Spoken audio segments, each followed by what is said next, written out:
Bienvenue dans cette vidéo, comme vous l'avez vu, qui est une vidéo, comment dire, retour vers le futur ou le passé. Alors, c'est une vidéo que j'ai vue en priorité sur la chaîne de Karine, donc mon coin lecture, qui elle-même l'avait, comment dire, remaniée de la vidéo initiale qui est donc en fait la vidéo de Sylvain Dementi, qui est donc un booktuber québécois. Donc je vous mettrai toutes les coordonnées dessus. Et je l'ai vu aussi sur la chaîne de Cindy aussi. Donc je vous mettrai toutes les coordonnées en bas. Voilà. Si j'oublie, gueulez, je vous les mettrai. Donc j'avais trouvé, alors déjà premièrement c'est dans le contexte de Readathon Booktube Québec. Et j'ai trouvé que le thème voyage, machin, etc. c'était pas mal. Et la vidéo de Karine a fini par me convaincre, il fallait que je le fasse. Donc elle a pris le biais de... Et donc j'ai pompé ces questions sur elle. Elle a pris le biais de prendre une année, voilà, de revenir dans le temps, de prendre une année, entre guillemets, référence, machin, enfin ce que vous voulez, et de répondre aux questions. Voilà. Donc j'ai noté ces questions et je viens, il y a 10 minutes, je me suis posé 10 minutes pour mettre des réponses, parce que sinon, si je commence à réfléchir sur cette année-là, je pense qu'on y est encore demain matin. Alors, comme vous savez que je ne fais pas de vidéos en plus généralement très courtes, enfin si je peux, mais ça m'amuse d'en faire des un peu plus longues, donc le mieux c'est que je prenne 10 minutes et que, voilà, que je fasse pas semblant de faire « Ah, je sais pas », non, voilà. Bon, après ça m'a pris 10 minutes, j'aurais pu le faire en live. Mais, on n'était pas à l'abri d'une panne chez Lisa. Voilà. Alors, on va commencer tout de suite. L'année, donc, de référence pour moi, parce qu'en fait, il fallait chercher vraiment une année de référence. Alors, j'ai pris des petits papiers et j'ai mis 2 années par décennie. Voilà. Alors, les décennies, ça allait vite, 70, 60, 80, 90. Parce qu'après, je suis trop vieille. Voilà, ou après, c'est trop récent, donc c'est pas drôle. Il fallait vraiment remonter dans le temps. Donc, j'ai tiré au sort, et c'est l'année 1985 qui est sortie. Voilà. Je n'ai pas du tout influencé le papier. Non, c'est vrai en plus. J'aurais pu faire tirer le General Hux, mais au moment où j'ai tiré, le General Hux, il était en danseuse, vous savez. Là, pas très très haut, en train de faire... Voilà, donc... comment vous dire qu'il sert pas trop à grand chose, ce chat. Voilà. On va commencer tout de suite donc par l'année 1985. Alors la première question auquel elle avait répondu, c'était quel était le livre, ou les livres, mais le livre que j'avais lu en 1985 qui m'a donc, on va dire, marqué. Voilà. Alors j'ai réfléchi 2-3 minutes. Je crois que c'est c'est celle-là de question qui m'a le plus... Je me suis dit, et en fait, je me suis rappelée d'un livre qui se passait à Nîmes avec des policiers. Enfin, c'est un policier qui se passait à Nîmes. C'est sur 2-3 jours, ou 2-3 jours et un dimanche, ou 3 jours avec le dimanche. Voilà. Qui en fait s'appelait La peau de César, donc de Barjavel. Alors, ça m'est revenu parce qu'en fait, je l'avais lu pas pour moi, parce qu'on me l'avait sûrement offert, ou quelqu'un l'avait acheté et je l'avais sous la main. Et en fait, je me souviens que le prof de français, enfin de lettres, à la rentrée suivante, donc je devais être en septembre-octobre, machin, nous avait demandé de lire un Barjavel, encore un, et je lui avais dit que je l'avais lu. Alors j'avais dû le lire peut-être dans l'été, ou j'en sais rien. Et donc il m'avait demandé de faire une fiche de lecture. Voilà. Donc je pense que ça serait rigolo qu'un jour je retrouve mes fiches de lecture. J'en ai gardé quelques-unes. Donc ça c'est Barjavel. Deuxième question, c'était le livre reçu. Alors je me souviens du livre reçu, parce que ça avait fait un peu hurler dans la chaumière. Parce que le thème était un peu rude. Enfin rude non. Mais en tous les cas, il y a certaines personnes de ma famille qui trouvaient que j'étais un peu trop jeune pour lire ce genre de truc. C'était Les Noces barbares de Kefelec. Alors, parce que ça parlait d'une jeune fille, si je me souviens bien, qui s'appelait Nicole, qui devait avoir 14-15 ans, donc à peu près mon âge, et qui, d'après mes souvenirs, on est bien d'accord, mes souvenirs, qui parlait d'un viol des soldats américains, US. Donc, et qui a été après adapté, il me semble, à l'écran, etc. Bon, bref. Et donc, qui a été adapté, et je crois qu'il a eu un prix. Je sais pas s'il a pas eu le Goncourt pour ce truc-là. Goncourt, enfin un prix quoi, je sais plus si c'est Goncourt féminin. Enfin non, je crois que c'est le Goncourt qu'il a eu. Et donc, ça avait un peu fait jaser quoi. Surtout qu'en plus on avait dû me l'offrir pour ma fête ou mon anniversaire, vous voyez le truc, voilà. Je l'avais lu, j'avais trouvé ça très très bon. Bon, après, je ne suis pas une fan de Kefelec, il faut dire. Attendez, je bois un coup. Et je me suis fait la boisson de 1985. Ricoré. Oui, j'ai toujours la tasse de Noël. Et alors quoi, qu'est-ce qu'il y a? Alors, j'ai une très très belle tasse. J'en profite. La fille qui fait n'importe quoi au milieu de son truc. J'ai une très très jolie tasse. Je la remercie. Alors, attention, c'est sponsorisé par Baby, c'est moi qui ai acheté. Hein. Mais je la remercie parce qu'elle fait toujours des très belles choses. C'est Caro von Woodland. Voilà, et donc j'ai 3 tasses. Désormais j'ai 3 tasses d'elle. Donc, boum, le petit lapin il est tombé. Enfin, le nounours. J'ai donc Pumpkin, Noël et donc Printemps. Donc il me faudra celle de l'automne. Voilà. Et je tenais à signaler que j'avais une jolie tasse qui va bientôt arriver devant vous. Voilà, j'en ai une autre qu'on m'a offerte, qui est très jolie, qui est en forme de vache. Enfin, qui est à l'effigie des vaches. Vous allez la voir régulièrement, hein, parce que je l'aime trop. Bref, s'en fout. Tu étais là pour boire ton truc et de pas te choper le gosier, s'il te plaît. Ah, raison. J'adore ce truc. Bref, donc ça, c'était... voilà, c'était la boisson, c'était Ricoré à l'époque. Enfin, c'était Ricoré, Banania, Sprite, Orange. C'est cool. Voilà, c'était que des trucs très light. Avec... Ah si, il y avait Diabolo Menthe. J'aimais bien les Diabolo Menthe. Quand on était jeune et beau. Donc, et que rien ne se voyait sur la silhouette. On est bien d'accord. Voilà, ça c'est fait. Donc, bon, livre reçu. Après, la troisième question à laquelle elle a répondu, c'était le livre lu par maman. Enfin, de sa maman. Donc, je dois avouer qu'alors là, n'ayant plus ma maman sous la main, ni au téléphone, enfin, sauf si vous avez une ligne directe pour là-haut, je dois avouer que je suis allée chercher je suis allée regarder dans les carnets qu'elle tenait, machin. J'en ai encore 2 ou 3. J'ai regardé certains livres qu'elle avait notés, machin, et je me suis souvenue qu'elle avait bien aimé la bibliothèque bleue à l'époque de Régine de Forges, qu'elle m'avait fait lire en me disant c'est génial, c'est en plus la Seconde Guerre mondiale, tu vas aimer. Moi j'ai trouvé que c'était bien. Enfin moi c'est pas ma cam hein, déjà, le truc romantique, romanesque, machin. Enfin romanesque j'aime bien, mais le truc un peu cucul à praline, j'avais du mal. Déjà, ça commençait mal. On n'avait pas du tout les mêmes goûts à la mère. Donc je suis allée checker quand même. Un des volets, 1, 2, 3. Alors le premier, je suis sûre que c'était pas cette année-là. Mais les 2 autres, j'étais pas sûre. Et en fait, c'est le 3. Donc le 3 qui s'appelait Le Diable rit encore. Ou Le rit encore. Voilà. D'origine des Forges. Donc je pense qu'elle avait lu ça cette année-là. Hein. Parce que... Comme c'était quelqu'un qui, quand sortait une suite, elle l'achetait tout de suite parce que ça lui plaisait, je pense qu'elle a dû lire ce genre de truc. Je dois même l'avoir quelque part dans une bibliothèque. Ne comptez pas sur moi pour... je ne sais même pas pourquoi je garde ça. C'est un truc que je pourrais donner.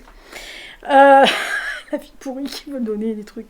C'est pas vrai que je donne des trucs à ma mère. C'est juste que personne ne relira ce truc. On est bien d'accord. Enfin, surtout pas chez moi. Donc après, qu'est-ce que c'est? Parce que j'y vois plus rien. Oui, voilà. Il faudrait que je lave les lunettes. Alors, j'aurais dû écrire plus gros. Je suis vraiment un boulet des fois. Alors, ensuite, elle a répondu à la question le film de 1985. Alors, je peux vous le dire tout de suite, ce fut une grande année. Ça fut une grande année. Voilà. Parce que si je me souviens bien, il y avait Explorer de Joe Dante avec River Phoenix et Ethan Hawke.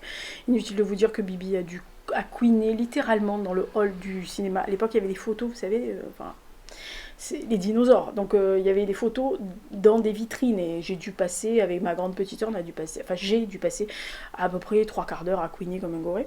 Voilà. Comme d'habitude. Mais alors, je me suis dit, il faut quand même que tu joues le jeu, parce qu'il faut que tu dises tout de suite les films que tu te rappelles. Alors, le premier qui m'est venu à l'esprit, évidemment, The Cult. Le Culte. Alors, vous aurez des vignettes quelque part par là, je vais faire des vignettes pour que vous voyez bien de quoi je parle. Celui-là, tout le monde sait qu'est-ce que c'est comme film. Alors, après que tout le monde l'ait vu, je sais pas, mais les gens qui ont mon âge, c'est sûr. The Breakfast Club. Alors, The Breakfast Club de John Hughes. Alors déjà, John Hughes, pour ma génération, c'est Dieu. Pas juste après George Lucas.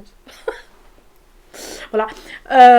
Peter, voilà. Oh non, mais Johnny Woo, pour les gens de mon âge, qui avaient donc une quinzaine d'années au milieu des années 80, c'est notre dieu perso. Hein.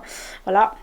Il faisait des films pour ados, avec des problèmes d'ados, avec des choses qu'on comprenait et qui nous parlaient, à nous, ados.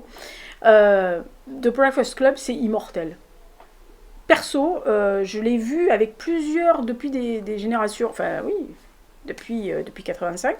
Je l'ai vu régulièrement, alors seul, mais je l'ai vu régulièrement avec des gens plus jeunes que moi, des gens qui de ma famille ou des enfants des amis, et ça marche à tous les coups. Alors c'est vrai que côté habits ou machin, alors maintenant, sachant que les années 80-90 reviennent, autant vous dire qu'on est à la page, hein.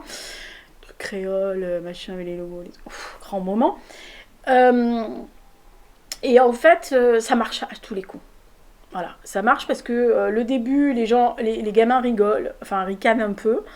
Et puis dès que ils arrivent dans la salle de classe et que chacun est bien déterminé, donc mis avec des étiquettes, un peu comme dans la vie actuelle, sûrement au lycée, au collège, au lycée, quand on vous colle un truc, et qu'ils commencent à parler de leurs problèmes, qu'ils s'ouvrent littéralement les uns aux autres, tout de suite ça leur parle.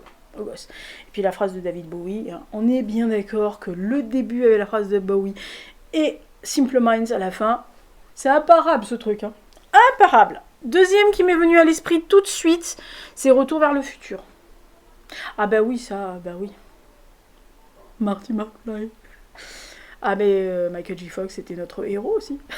Ah bah on a l'héros qu'on mérite, hein, joli. Grand moment. Non, mais c'était génial. Je vous signale que ça passe encore à la télévision. Ils font encore des scores hein, incroyables. Donc il y a encore des gens qui découvrent Retour vers le futur et qui. Alors personnellement, le 3 est génial, hein, celui dans les westerns et tout. Le 2 est un peu moins. Mais le 1, c'était révolutionnaire. Vous imaginez pas à l'époque une DeLorean qui vole. Oh, les mecs en sortaient de Star Wars. Hein. Voilà, donc nous, c'était ça. Bah pour quelqu'un qui a été biberonné à Star Wars et à Alien, vous imaginez même ce que ça pouvait faire. Voilà, non, mais après, il y avait tout le truc de... On voyait... Enfin, maintenant, les gamins qui voient ça, ils se rendent même pas compte, mais à l'époque... la planche qui est sur coussin d'air, machin. En gros, vous voyez ça maintenant dans les sky surf, les sky surf, etc. Enfin, les trucs, les skites, tout ça. Vous commencez à avoir des trucs un peu comme ça, quoi. Et alors, la voiture vole pas encore des masses. Mais le coup de la voiture qui vole, vous l'avez vu dans le 5e élément de Besson, ce truc un peu dans ce style-là, voiture qui se gare. Enfin, voilà, donc imaginez 2 minutes des gosses qui sont biberonnés à Star Wars, à Alien, machin, qui arrivent devant ce truc-là. Enfin, voilà. Et avec Michael J. Fox qui était un choupinesque garçon, qu'il est toujours, un choupinox homme, et qui faisait craquer toutes les filles de la salle. Faut pas se cacher, ce genre de choses. Voilà. Je vous dirai pas sur qui j'ai craqué dans The Breakfast Club. Sûrement pas. Jamais de la vie, je vous dirais qui était mon préféré. Ça vous étonnerait si je le disais. 3, Brésil. Terry Gilliam. Alors, moi, perso, je suis une fan des Monty Python. Voilà. Terry Gilliam fait partie de l'équipe des Monty Python. Terry Gilliam est mon dieu. Enfin, un de mes dieux cinématographiques. Un de mes réalisateurs au Panthéon. C'est-à-dire qu'au-dessus, vous avez Ken Loach, Oliver Stone à la même. Ah, je peux pas les départager. Oliver Stone et Ken Loach, j'arrive pas. Voilà. Si demain vous arrivez à... Si demain vous me demandez de choisir entre les deux, c'est comme si vous me demandez de choisir entre mes deux bras. Hein. On peut pas. Je vais dire non, je garde les deux, merci. Voilà. Mais honnêtement, je devais pas aller le voir au cinéma parce que c'était pas censé être pour les de mon âge. Enfin, il n'était pas interdit d'ailleurs, mais enfin, il paraît qu'il y avait des scènes un peu, voilà, mes parents, c'était pas leur truc, ils s'en foutaient un peu, enfin, ils me laissaient faire un peu ce que je voulais, mais quand j'en ai parlé avec mes grands-parents, on a dit que c'était pas trop, voilà, j'ai dit, ah bon, non, c'est un truc, c'est Monty Python, c'est rigolo, Brésil, quoi, le truc. Voilà, c'est du Terry Gilliam tout craché. Alors, si vous le connaissez, qui passe vers chez vous, vous l'embrassez de ma part, merci. Non, Terry Gilliam. Mais Brésil, mais ce truc, mais... Oh là là, mais oui, non, Brésil. Oh, j'ai envie de le revoir, je l'ai. La vie d'arrêt. Quatrième, alors là, attention, quatrième, c'est les Goonies. Ça aussi, je vous dis, grande année 85, les Goonies. Alors, qui n'a pas regardé les Goonies? Qui ne regarde pas les Goonies quand ils repassent à la télévision? Qui n'a pas imaginé une chasse au trésor? Qui ne sait pas? D'ailleurs, on a fait une chasse au trésor l'année suivante pour les Goonies. C'est-à-dire qu'on a piqué l'idée de la chasse au trésor. Alors nous, on n'a pas rencontré tout ce qu'ils ont rencontré. Mais oui, on a fait des chasses au trésor comme ça aussi à l'époque. C'était vachement rigolo. C'était plus drôle que de rester sur son écran d'ordinateur à faire ça. On s'amusait beaucoup, on faisait des jeux de pistes, on faisait des indices, on était plusieurs. Enfin non, les Goonies, quoi. Les Goonies. Ah non, les Goonies. Alors, cinquième, alors là, on attaque le côté, pas obscur de la force, on attaque le côté comment s'évanouir dans une salle de cinéma quand on est fan. Witness. Ah oui, non, mais là, on est à un niveau au-dessus. Avec Harrison Ford, oui, je suis bien d'accord. Ça. Voilà, Harrison Ford, comment vous expliquer que depuis Star Wars, en 77-78, puis son petit rôle dans l'Apocalypse Now que j'ai vu aussi et que je n'ai vu que lui à l'écran alors qu'il est là 2 minutes chrono. 2 minutes, je suis gentille. Il est derrière. Et éventuellement, après les suites Star Wars, enfin les autres Star Wars, et Blade Runner, que je suis allée voir avec mon abonné. Parce que je ne devais pas aller le voir parce que j'avais pas l'âge. Je suis allée voir quand même. Un peu papounet qui a pas été très emballé, hein, dois dire. Il s'est dit, ah putain, voilà. Donc j'ai couiné comme un goré. Et donc Indiana Jones derrière. Et puis Witness, quoi. Witness. Alors, le truc des Amish, machin, c'est un très beau film. Hein, c'était un des premiers films qui traitait aussi de la communauté Amish, on connaissait pas trop. Alors, c'est sûr que Kelly McGillis, elle fait pas très très Amish, hein, même avec un sac, on comprend bien qu'il la regarde 2 fois, hein, on comprend. Parce que nous, on comprend qu'elle le regarde aussi, hein, c'est sûr. Mais c'est un très joli film, voilà. Et il y a une morale un peu jolie, et puis... Non, mais c'était beau, quoi, puis Harrison Ford. Moi, je dois avouer que... Ah bah oui, il me fait toujours des faits. Même à 80 ans, là, sur le trailer de Indiana Jones 5, même à cet âge-là, vous vous dites, ah ouais, quand même. Ah, il est joli, la bête. Il a encore beau, hein, le gars, il a des beaux restes. Voilà. Et donc, le dernier, alors là, c'est le bijou. C'est le bijou de John Borman. Oui, Excalibur, machin, c'est autre chose. Mais je parle de 85, hein, je rappelle. Voilà, c'est The bijou de cette année-là. Alors les autres, je les aime, hein, je vous ai dit, j'adore Breakfast Club, machin, etc. Witness, Goonies, machin. Il y en a plein d'autres. Hein. J'aurais pu en mettre au moins une vingtaine. Hein. Enfin, pas 20, mais bien une quinzaine de films de cette année-là que j'ai adoré. Mais La Forêt d'Émeraude. Oh mon Dieu, ce film. Alors ça vient d'un livre en plus, que j'ai lu juste après, parce que je ne connaissais pas le livre. Je l'ai vu sur l'affiche à l'époque, et donc j'ai demandé comment on l'achète, et il était qu'en anglais. Je l'ai eu en anglais, donc je l'ai lu en anglais, et j'avais la chance, mon mec de l'époque était anglais, donc du coup il faisait une traduction. Il essayait de m'expliquer, parce que français c'était pas sa cam. Il était pas... C'était 10e langue, le français pour lui. Pourtant il est à moitié ici, mais bon, pas sa cam. Mon Dieu, qu'est-ce que j'ai aimé ce film. Alors c'est en fait c'est des Anglais qui vivent au Brésil, dans la forêt amazonienne, ils sont missionnaires ou un truc comme ça. Non, je crois que son père est ingénieur, enfin ils font des routes, je crois. Bon bref, il vient en famille et ce petit garçon, il vit normalement, jusqu'au jour où il s'aventure un peu dans la forêt et il disparaît. Donc on sait pas du tout, enfin les parents le cherchent partout, ils le retrouvent pas. Et en fait, il a été récupéré par une tribu d'Amazonie qui est au fin fond de la forêt et qui en fait n'est pas répertoriée par les gens. Et un jour, par hasard, enfin des années après, donc bien 15 ans après, enfin peut-être pas 15 ans, mais bien 10 à 12 ans après, il y a une expédition, ils creusent une route, enfin je sais plus, il y a un truc qui fait que les parents reviennent, enfin en tous les cas, et il y a un truc qui va se signaler, il va être signalé en tous les cas, et on va le retrouver. Mais lui, il a été élevé dans cette tribu, donc au cœur de l'Amazonie, il a appris les us et les coutumes, il connaît pas il sait pas qu'est-ce qu'il est. En plus, il est dans l'âge de cette tribu où il doit faire ses preuves initiatiques pour devenir un homme. En plus, il a une fiancée potentielle, ou même plus que potentielle. Voilà, il a sa vie dans cette tribu, dans cette forêt. Il connaît que ça. Il était tellement petit quand il a été récupéré qu'en fait, il se rappelle de rien. Et les parents essayent de le récupérer, enfin le récupérer, en tous les cas de retracer des liens avec lui. Et il y a effectivement cette hésitation de savoir est-ce que la famille biologique va pouvoir retracer des liens avec lui et qu'il va décider de repartir avec ses parents ou pas.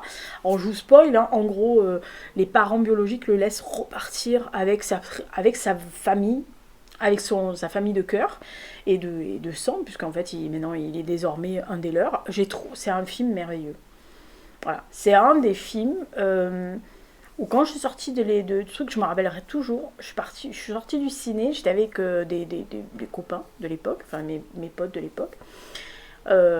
Et eux, ils avaient trouvé ça sympa, mais voilà, ça nous parlait parce que c'est le côté initiatique, le côté vie d'adulte, on bascule, il faut prendre des décisions, quelquefois on ne sait pas quoi prendre à cet âge-là. Donc en plus il a à peu près notre âge dans le film. Et je suis sortie, je suis bon, normal, et puis je suis arrivée à la maison, et puis ma mère a dû me dire alors le film était bien. Je me suis effondrée en larmes. J'ai essayé de lui expliquer, j'ai dit demain, j'arrêtais pas de pleurer. Parce que le film avait touché. Alors après, je me suis dit, bah, c'est parce que j'avais 15 ans, machin. Je l'ai revu peut-être 5-6 ans après, il me fait toujours la même émotion, et je l'ai revu il y a une dizaine d'années, parce que je l'ai. La forêt d'émeraude, et j'ai dit tiens je vais regarder est-ce que c'est passé, pas du tout, c'est toujours d'actualité. Après c'est John Boorman, hein, on est bien d'accord. Voilà, pour la petite histoire, le garçon, enfin le jeune homme qui joue dans le film, c'est Charlie Hunnam, c'est Charlie Boorman, c'est Charlie Boorman, c'est son fils, qui est très ami d'ailleurs avec Charlie Hunnam. C'est pour ça que j'en parlais, c'est parce qu'ils ont fait de la moto ensemble, etc. Enfin ils ont fait des road trips, ils font des trucs, voilà, ils ont documenté ça, donc pour vous dire. Je crois qu'il a fait que ce film-là, ce gosse, enfin ce garçon, mais il y a tellement d'expressions qui passent dans son regard et dans sa attitude que c'est impressionnant. Et ça, c'était pour les films. Et donc, après, cinquième question, musique. Alors, quelles sont les musiques de 1985 que tu écoutes? Alors là, bon, il y en avait un. On sort le MP3 tout de suite, il doit avoir 163. Mais alors la première qui m'est arrivée, c'était Spin Me Around the Dead or Alive. Alors, comment vous expliquer? Elle y est encore dans mon MP3, je l'écoute régulièrement.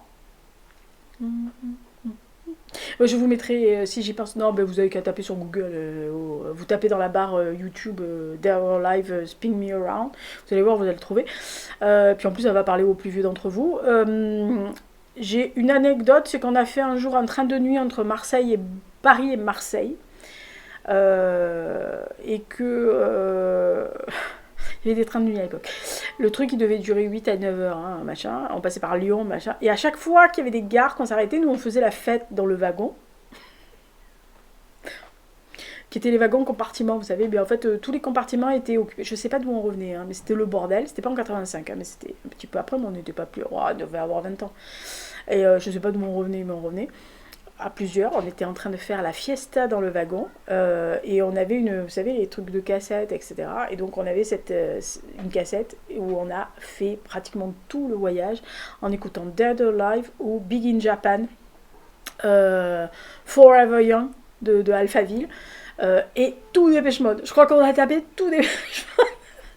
Voilà, donc Dead or Alive, c'était un grand moment. Alors, autre chanson, alors c'est pas un groupe que j'aimais bien, mais c'était une de mes amies, si elle passe par là, Christine, je t'aime, qui était une grande fan de AA, qui m'a rabattu les oreilles avec cette chanson, que j'ai fini par aimer, à force comme la rabâche, c'était Take On Me. Alors moi, la chanson en elle-même, voilà, j'étais tombée en arrêt devant le clip qui passait en boucle sur MTV, qui passait en boucle.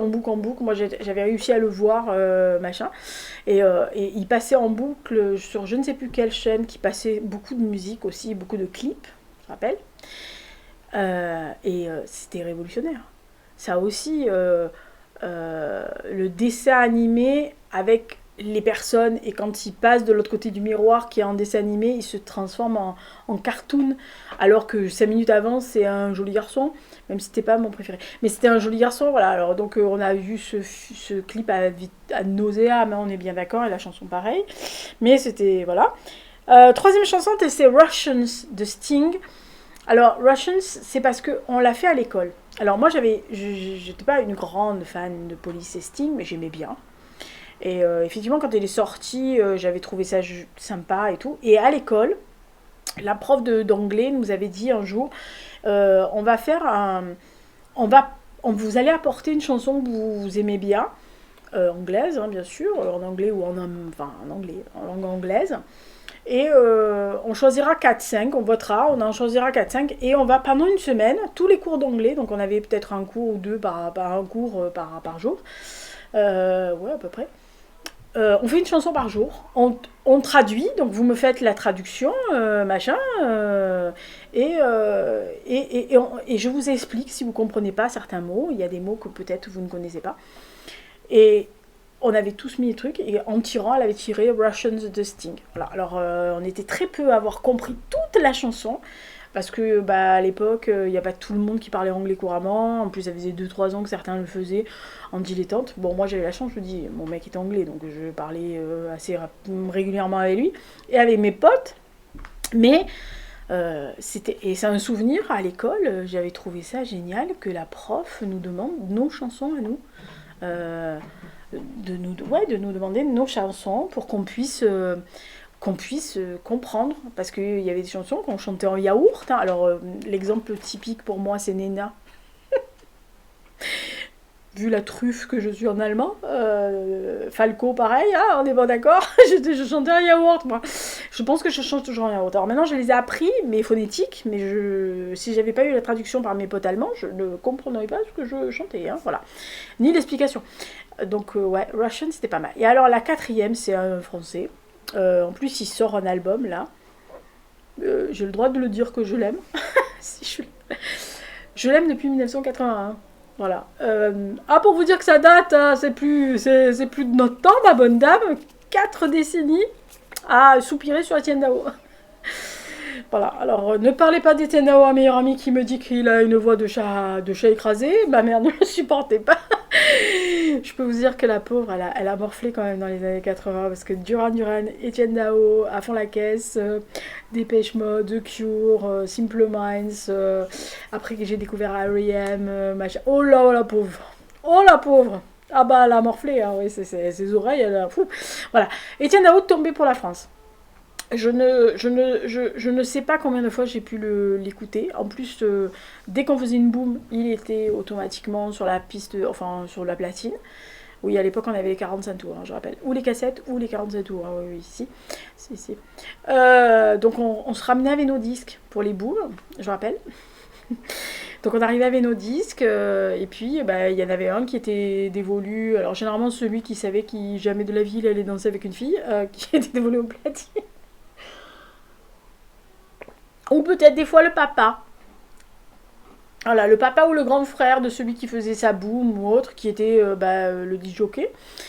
Et cette chanson, mais même encore, moi je l'ai dans mon MP3, dès qu'elle démarre, je me dandine. Alors je sais pas si vous avez vu le clip, je me dandine à la Dao, hein, c'est-à-dire je bouge pas trop, mais je bouge un petit peu. Les années 80, côté danse, on était... comment danser les pieds joints en remuant des chevilles jusqu'à la tête, y compris les menottes, sans bouger les papates.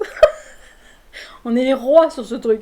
C'est-à-dire qu'en gros, je crois qu'on ne bougeait pas, vraiment on bougeait pratiquement. Ou alors si on faisait bouger les pieds, c'était pratiquement du surplace. En gros, si on se déplaçait de 10 cm chaque côté, c'était grand, hein. Voilà. Par contre, on remet bien le bassin, la tronche, les trucs. On était bon. Ah mon Dieu, qu'est-ce qu'on pouvait être ridicule. Surtout comme on était habillé, c'était terrible. Alors, bref. Ça, c'est la musique. Et donc, on arrive à la mode. Transition. Alors, la mode de 1985. J'ai des photos qui le prouvent. Alors, je ne mettrai pas la photo, commencez pas. Mais, c'est drôle. Vérité. Alors j'étais habillée en marque, c'est-à-dire j'étais une femme sandwich, une jeune fille sandwich. J'étais une pub ambulante, mais vraiment. Alors premièrement j'avais des créoles, si. J'avais des créoles qui devaient tomber jusque là. Alors soit c'était des grandes créoles très très fines en argent, mais vous savez très fines, mais énormes. C'est-à-dire que le truc, vous bougiez la tête, on aurait dit la vache. Une vache. Hein. Sinon, c'était des créoles un peu épaisses, entre le doré et le tape à l'œil bling bling. Ah bah si, bah si. Donc c'était ça, mais elles n'étaient pas fermées.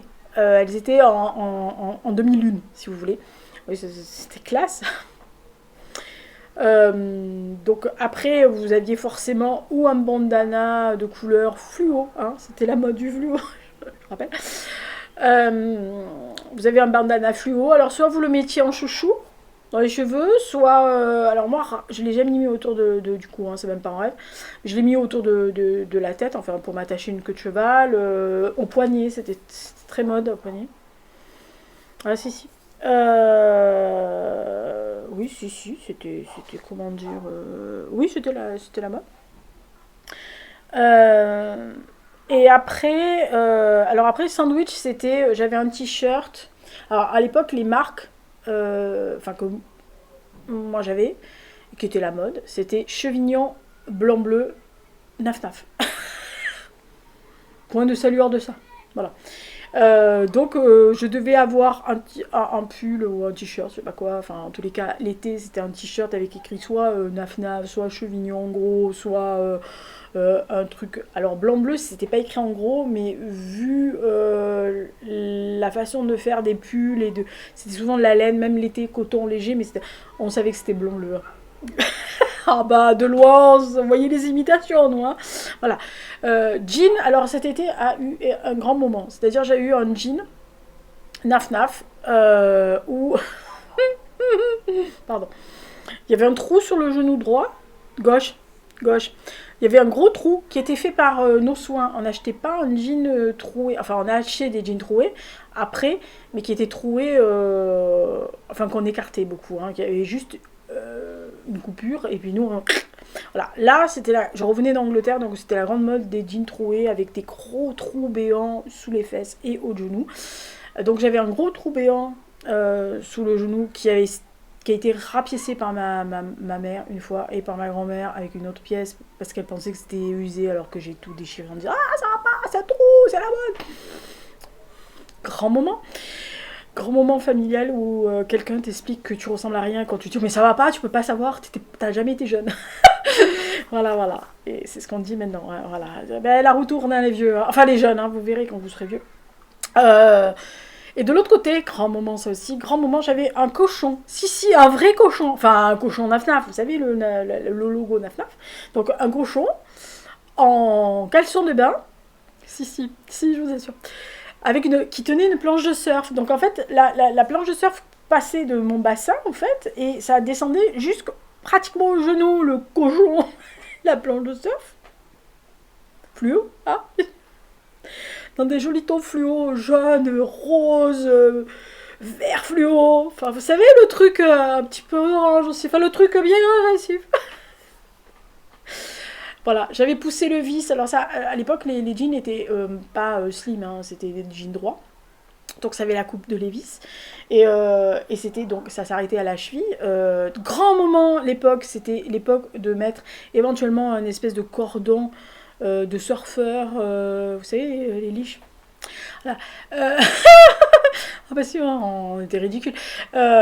Autour de la cheville, hein, histoire qu'on n'ait pas bien vu ça. Alors, il y avait la version avec Doc Martin, il y avait la version avec... Si, vous allez voir. Avec Burlington et Dockside. Ah si, il fallait voir. Ah, les habiller comme ça, il fallait voir. Et sinon, vous aviez la version avec petite ballerine, avec, vous savez, les ballerines répéto, avec le petit talon carré. Alors, c'était pas forcément répéto, on est bien d'accord, hein, mais enfin, ce style-là. Et donc, forcément, évidemment, vous imaginez la tiraille. Et il y avait aussi la version soir, c'est-à-dire que vous pouviez sortir avec ce jean-là, avec une jolie petite blouse en haut, alors une blouse, on est bien d'accord, fluo, hein, enfin le truc le plus visible possible, avec plein de marques. Ça, c'était sur le soir, c'était Chevignon. C'est vrai, genre, il faisait des trucs avec des logos, avec des écusons. On était beau. Et donc la version soir, c'était avec des escarpins noirs en espèce de daim, avec la petite chaînette dorée derrière.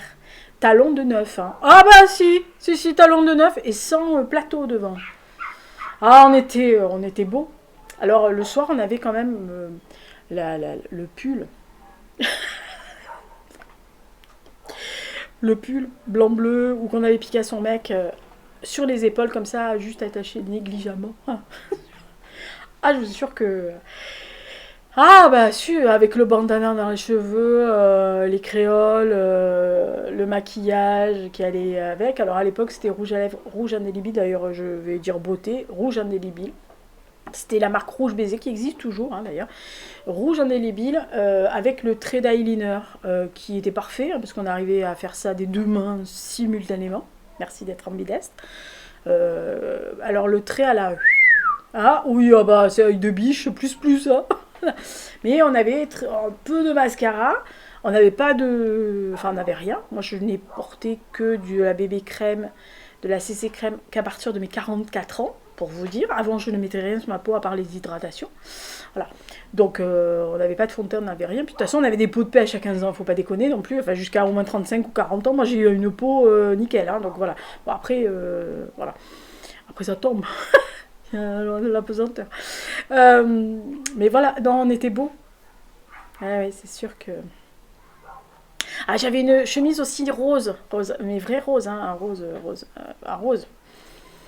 Naf. Oui, ah bah oui, hein, on n'est pas déconné. Et mon mec avait la même, en rose aussi. Donc, comme la mienne était un peu plus légère, elle était un peu plus transparente, je piquais celle de mon mec, qui était un peu plus coton, enfin un peu plus épaisse, et donc je lui piquais. Voilà, et lui, il piquait ça parce qu'en fait, ça faisait très bien d'avoir un... Oui, il était un modèle réduit quand même. Et en fait, oui, j'aime bien les crevettes. J'aime bien les crevettes anglaises, hein, je dois avouer. Et donc, en fait, il était très grand, mais très très mince. Et très très grand. Très mince, mais très grand. Et donc en fait il mettait ça sous un espèce de t-shirt Marcel ou un t-shirt avec généralement l'effigie d'un groupe, hein, en gros à son époque. Enfin, pour lui c'était Dépêche Mode, hein, voilà. J'avais souvent la tronche de Martin Gore sur les t-shirts, hein, c'était un moment. Voilà, ça c'était la mode. Ah bah je vous ai dit, hein, c'était les années 80. Quand il y avait certains qui disaient ah c'est super, la mode des années 80 revient. Mais non, laisse tomber. Ouh, tu as vu que c'était super. Vous avez rien inventé, hein, les jeans troués partout, les trucs baggy, les machins. On a tout fait dans les années 80. Vous nous battrez jamais, c'est fini. Vous pouvez revenir, on avait tout fait. Et donc, vous allez être contents, c'est le dernier, c'était 85, les séries. Alors, on est d'accord, à l'époque, il y avait la télévision, il devait y avoir 4 chaînes. Il y avait Canal.